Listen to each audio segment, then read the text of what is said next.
आपण माने विभिन्न प्रकार चोर देखिथिबे किंतु आज आमे कहिबो जड़े एमिति चोर विषय जे सोई सोई की लुट करुछि और टार्गेट सरीकला परे उठी चली जाउछि।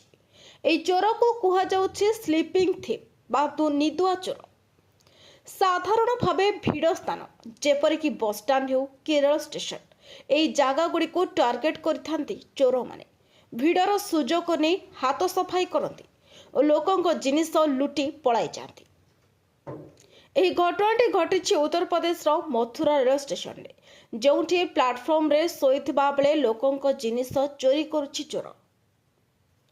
सीसीटीवी फुटेज रे पूरा स्पष्ट भावे जना पड़ुछि चोरी किभली भावे चोर जनक लोकों सह भिड़रे शोई रहुछि।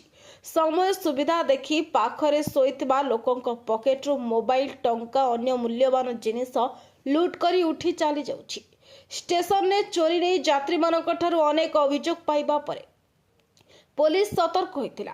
सीसीटीवी फुटेज जांच पर सामना को आसी एही घटना जहां नहीं लोकों को सतर्क करिछि जीआरपी। तेणे सीसीटीवी फुटेज जांच पर रेलवे पुलिस संपृक्त लुटेरा को गिरफ्त करबा सह किछि लुट सामग्री भी जब्त करिछि। Bureau report Odisha voice 24।